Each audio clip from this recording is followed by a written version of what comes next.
Let's kick off the show by talking about the Miami Dolphins hanging 70 points on an NFL team today and doing it in a casual manner.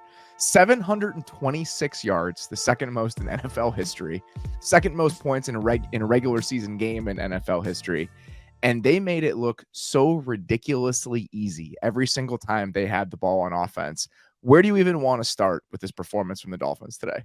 I mean, all those historic performances, but how they're just playing so far this season. It's not just like they've had pretty good performances. This is two outstanding, excellent all-time type of performances. Remember week 1, it was one of the highest explosive plays in recent memory.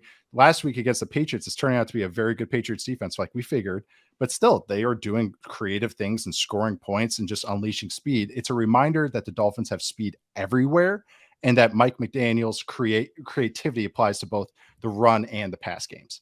And it's just, this was the most under center he's ever done since he's been with the Dolphins. This is the most run plays they've had. Obviously, you can kind of pick whatever game script you want with this that type of lead, but double their typical average of how many design runs they have. And honestly, some of it was like a Shanahan run game that dropped acid before.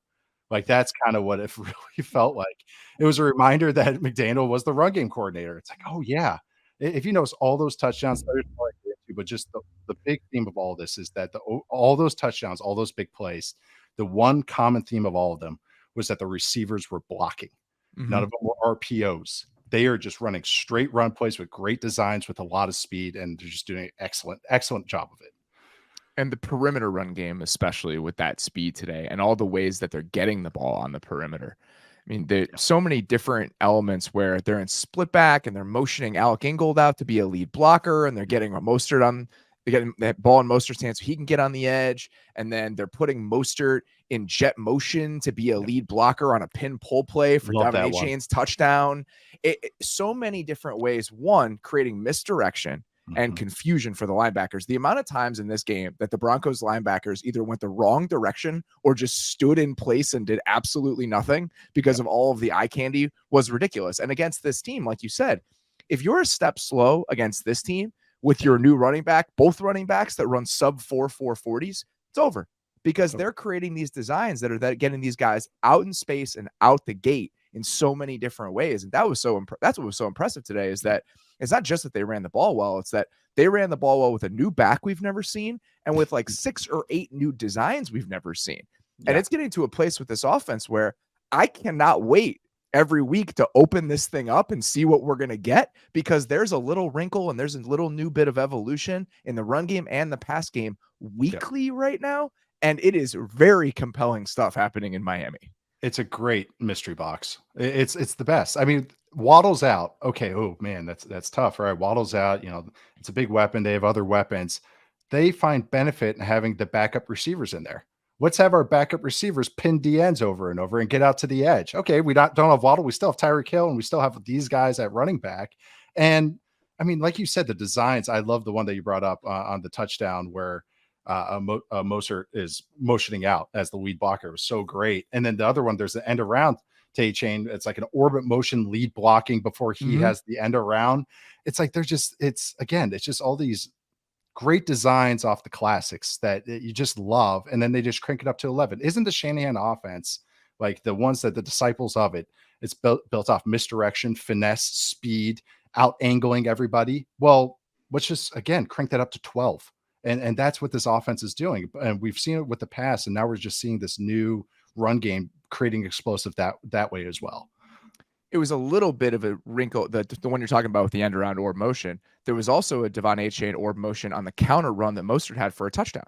So it's all somewhat linked. Like, it's all living in the same family, and that's why it's so difficult to defend. And in the pass game today, in the first game against the Chargers, when they were using that quick out motion, it was quick out motion. Tyreek Hill would be lined up either as an H-back or as the slot receiver, and he would motion out to be the number 1 receiver, change the number count, and he was typically taking it vertical. Today, they were using that same side of the formation motion, but instead of having it be out, it was in.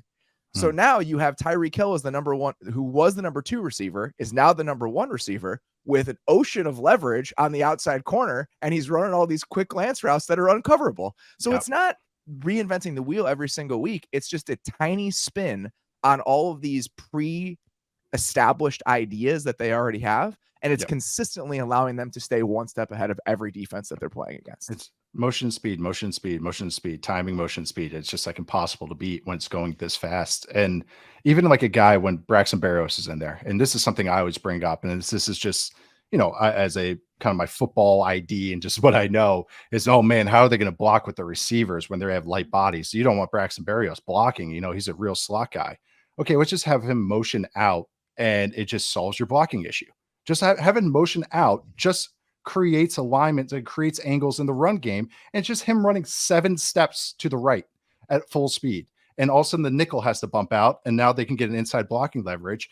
And like, you don't have to worry about Berrios blocking. Now he's just kicking out to the end. So now you're just creating wrinkles for defenses with something that is so simple, but just cranked up. And it's just wonderful. Like you said, it's exciting to see every new wrinkle that they add every single week. And Mike McDaniel is just doing it at a level that, I mean, literally is the best EPA per play offense through 3 weeks since 2002.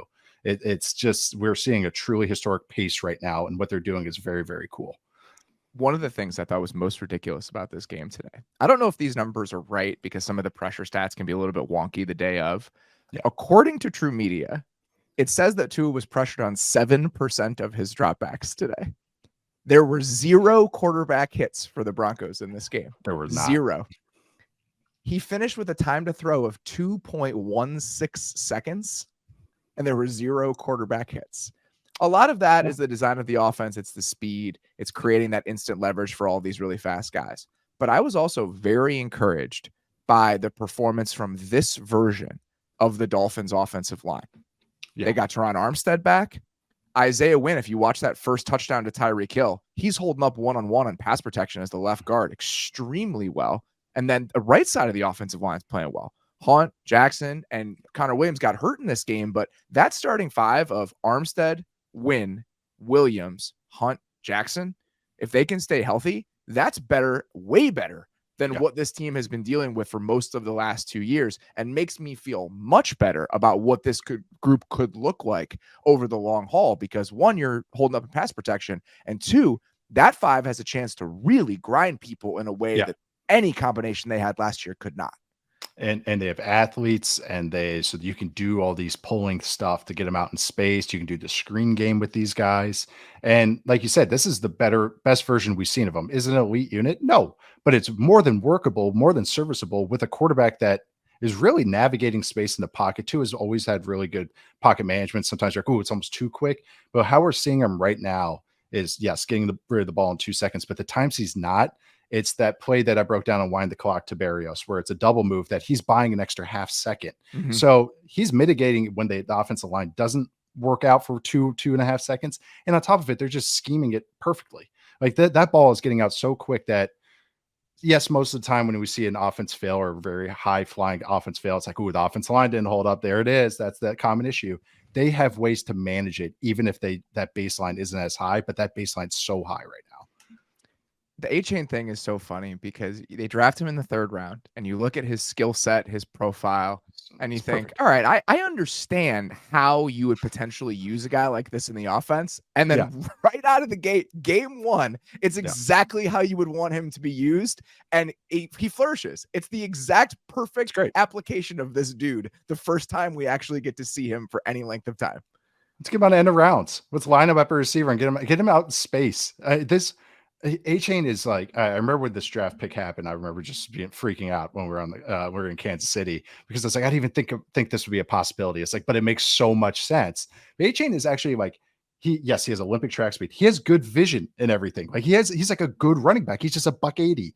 So that is where you have to manage his touches. So again, they get these guys in space and just let them flourish. Let them run over an open field. Like we want to see these guys run. They're Olympic track caliber athletes. Let's get them going. So that's why it's like, thank you as a football enjoyer. Thank you, Dolphins, for letting us see the speed, because speed is always fun.